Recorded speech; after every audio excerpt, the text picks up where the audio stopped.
श्री गणेशाय नमः। शांताकारं भुजगशयनं पद्मनाभं सुरेशं विश्वाधारं गगनसदृशं मेघवर्णं शुभांगं लक्ष्मीकान्तं कमलनयनं योगिहृदयानिगम्यं वन्दे विष्णुभवभयहरं सर्वलोकैकनाथम्।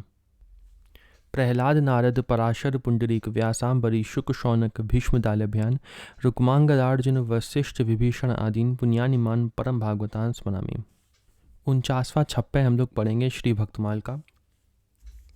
संत साखी जाने सबे प्रगट प्रेम कलियुग प्रधान भक्त दास एक भूप श्रवण सीता हर कीनो मार मार कर खड़ग बाजी सागर में दीनो नरसिंह को अनुकरण होई हिर नाकुस मार्यो वह भयो दशरथ राम विछुरत तन छार्यो कृष्णदास बांधे सुने तीन क्षण दियो प्राण संत साखी जाने सबे प्रगट प्रेम कलयुग प्रधान। इसका भावार्थ पढ़ते हैं। सभी लोग जानते हैं और संत जन इस बात के साक्षी हैं कि कलयुग में केवल प्रेम से ही भगवान प्रकट होते हैं, अतः प्रेम ही प्रधान है। हरि प्राप्ति के साधन साध्यों में अन्य ज्ञान आदि गौड़ हैं। भक्तों का दास कुलशेखर नाम का एक राजा था। उसने रामायण की कथा में रावण द्वारा श्री सीता जी का हरण सुना। सुनते ही उसे आवेश आ गया और वह तुरंत हाथ में तलवार लेकर घोड़े पर चढ़कर मारो मारो चिल्लाता हुआ दौड़ा और घोड़े को समुद्र में कूद पड़ा। इस प्रेम को देखकर प्रभु श्री राम ने सीता समेत उसे दर्शन देकर समुद्र से निकाला। दूसरे एक प्रेमी भक्त ने नरसिंह लीला के अनुकरण में नरसिंह बनकर हिरण्यकशिपु बने हुए व्यक्ति को सचमुच मार डाला। पुनः रामलीला में उसी भक्त ने दशरथ बनकर श्री राम जी के वियोग में अपने शरीर का त्याग कर दिया। श्री रतिवंती बाई ने श्री भागवत की कथा में सुना कि माता यशोदा ने रस्सी से श्री कृष्ण को बांध दिया। सुनते ही अपने प्राण त्याग दिए। इन भक्त चरित्रों में कलयुग में प्रेम की प्रधानता प्रकट एवं सिद्ध हुई।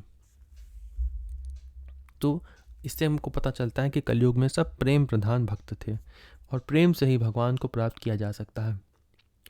आगे इसमें लिखा है प्रकट प्रेम कलयुग प्रधान। इसके लिए लिखा है मछली नित्य निरंतर स्नान ही करती रहती है, सर्प केवल वायु का आहार करता है, भेड़ बकरियां केवल पत्ते ही खाती हैं, वृक्ष केवल जल को ही ग्रहण करते हैं, चूहा हमेशा बिल गुफा में ही सोता है, गधा हमेशा धूल लपेटे रहता है, बगुला बड़ा ही ध्यान परायण है, परंतु इन साधनों को करने से भी इन सबों को कोई भी श्रेय प्रेय प्राप्त होता नहीं देखा जाता। अतः प्रेम को ही सबसे श्रेष्ठ जप तप आदि साधन कहा गया है। उमा जोग जप दान तप नाना व्रत मख नेम राम कृपा नहीं करही तसी जस निश केवल प्रेम, क्योंकि राम ही केवल प्रेम प्यारा। ऊपर जो हम लोग ने यहाँ पे इनका उदाहरण पढ़ा, मछली सर्प भेड़, तो इससे हमको ये मालूम पड़ता है कि कोई भी साधन चाहे कर लो, भगवत प्राप्ति उससे नहीं होती है, केवल प्रेम से ही होती है। अब हम लोग श्री कुलशेखर जी के बारे में प्रियादास जी से सुनेंगे। 160 कवित है ये, उसमें कुलशेखर जी के बारे में हम लोग पढ़ेंगे। संत साखी जाने कलिकाल में प्रगट प्रेम बड़ोई असंत जाके भक्ति में अभाव है। संत जन इस बात को जानते हैं और उनके चरित्र साक्षी हैं कि इस कलयुग में प्रेम से भगवान प्रकट हो जाते हैं। प्रेम ही भगवान का प्रकट स्वरूप है। वह मनुष्य बड़ा ही अभागी मूर्ख है जिसके हृदय में भक्ति का अभाव है। हो तो एक भूप राम रूप तत्पर महाराम ही की लीला गुण सुने करी भाव है। दक्षिण में केरल देश का श्री कुलशेखर नाम का एक राजा था जो श्री रामचंद्र जी के रूप में अत्यंत तल्लीन रहता था। वह श्री रामचंद्र जी की लीला और उनके गुणों को सर्वदा प्रेम पूर्वक सुनता था। एक ब्राह्मण देव इन्हें रामायण की कथा सुनाया करते थे। विप्र सो सुनावे सीता, चोरी को ना गावे हियो, खरो भरी आवे वह, जानत स्वभाव है। वह जानते थे कि राजा का स्वभाव अत्यंत खरा है, भाव से भर जाता है। एक बार खरदूषण आदि से अकेले श्री राम जी को लड़ते हुए प्रसंग को सुनकर सहायतार्थ घोड़े में 3 कोस तक चढ़कर गए थे। संतों के लौटाने पर वापस आए, इसलिए सीता हरण सरीखे प्रसंग को इन्हें कदापि नहीं सुनाते थे। वह उस प्रसंग को नहीं सुनाते थे जो ब्राह्मण जी थे जब रामायण कथा सुनाते थे, क्योंकि उनका स्वभाव ऐसा था। परियो द्विज दुखी निज, सुवन पठाई दियो, जाने न सुनायो, भर मायो कियो घाव है। एक बार वह ब्राह्मण व्यास बीमार हो गए। उन्होंने अपने पुत्र को कथा सुनाने के लिए भेजा। वह राजा के स्वभाव को नहीं जानता था। उसने सीता हरण प्रसंग बाँच कर सुना दिया। सुनते ही राजा को यह आभास हुआ कि सचमुच रावण सीता को हरण करके लिए जा रहा है। उनके हृदय को बड़ी भारी चोट पहुंची। मार मार करी खड़ग निकासी लियो, दियो घोरो सागर में, सो आवेश आयो है। राजा ने सीता हरण सुनते ही म्यान से तलवार निकाल ली। मारो मारो ऐसा पुकारते हुए घोड़े पर चढ़कर दौड़े। शरीर में ऐसा प्रेम आवेश आ गया कि लंका पर आक्रमण करने के लिए घोड़े पर चढ़े हुए यह कहते हुए समुद्र में कूद पड़े। मारो याही काल दुष्ट, रावण बिहाल करो, पावन को देखो सीता, भाव दृग छायो है। उस दुष्ट रावण को हाल बेहाल कर दूंगा, इसी समय उसे मार डालूंगा और श्री सीता जी के श्री चरणों का दर्शन करूंगा। चरणों के दर्शन का भाव आंखों में भर गया था। जानकी रवन दो, दर्शन दियो आनी, बोले बिन प्राण कियो, नीच फल पायो है। अश्रुपात हो रहा था।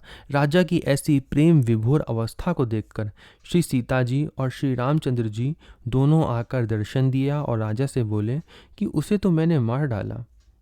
उस नीच ने जैसा कर्म किया था वैसा ही वह फल पा गया। सुनी सुख भयो गयो, शोक हृदय दारुण जो, रूप को निहारी नयो, फिर के जीवायो है। अब घर लौट चलो। श्री राम जी के ऐसे वाक्य सुनकर राजा को बड़ा सुख हुआ। हृदय में जो दारुण कष्ट था वह दूर हो गया। इष्ट रूप के दर्शनों ने राजा को मानो पुनः नया जीवन प्रदान किया। वह फिर अपने घर आ गए। कुछ विशेष चरित्र इसमें दिया है, उसको पढ़ते हैं कि श्री कुलशेखर जी भगवान की कौस्तुभ मणि के अवतार थे। जो भगवान कौस्तुभ मणि पहनते थे उसके अवतार थे कुलशेखर जी। संत भगवंत में अंतर नाम मानकर सेवा करते थे। श्री राम जी के भक्त थे, अतः अपने राज्य में श्री राम राज्य का आदर्श स्थापित किया। संतों में अभाव के लिए हार की चोरी का आक्षेप लगाकर मंत्रियों ने राजा से शिकायत की, लेकिन राजा कुलशेखर के मन में अभाव नहीं हुआ, बल्कि संतों के निर्दोषी होने का प्रमाण भी दिया। कलश में सर्प और मुहर को रखकर हाथ से मुहर निकाला, लेकिन सर्प नहीं काटा। आपने मुकुंद माला स्तोत्र रत्न की रचना की है। अब हम लोग श्री लीलानुकरण एवं श्री रतिवंती जी के बारे में पढ़ेंगे। नीलाचल धाम तहाँ लीला अनुकर्ण भयो, नरसिंह रूप धरी सांचे मारी डार्यो है।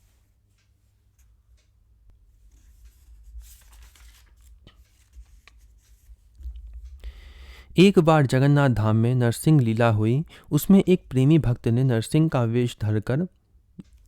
वेश धारण कर लीला का अनुकरण किया और आवेश में आकर उन्होंने हिरण्यकश्यप को सचमुच ही मार डाला। जो भी लीला में हिरण्यकश्यप बने थे उन्होंने उनको सचमुच मार डाला। को कहे द्वेष को कहत आवेश तो, पै करो दशरथ कियो, भाव पूरो पार्यो है। लोगों में हल्ला मच गया।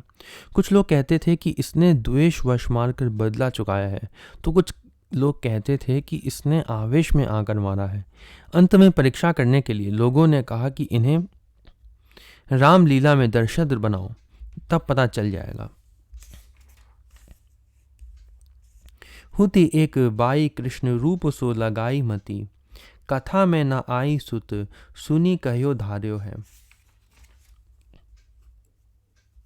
रामलीला की तैयारी हुई, उन्हें दशरथ बनाया गया। श्री राम जी के वन चले जाने पर उनके वियोग में व्याकुल होकर विलाप करते करते इन्होंने अपना शरीर त्याग कर भाव को पूरा कर दिया। श्री रतिवंती नाम की एक बाई थी, वह बड़ी भक्ता थी। उसने बाल कृष्ण के स्वरूप में अपनी बुद्धि लगा दी थी। नित्य प्रति वात्सल्य भाव से उपासना करती और कथा श्रवण करती थी।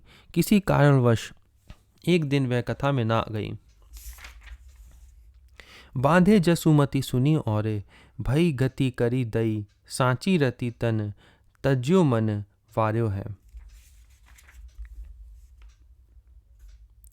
अपने पुत्र को कथा सुनने के लिए भेज दिया। कथा सुनकर आने पर पुत्र से पूछा कि कथा सुनी है कि उसे धारण भी किया है, सुनाओ आज कौन सी कथा हुई है।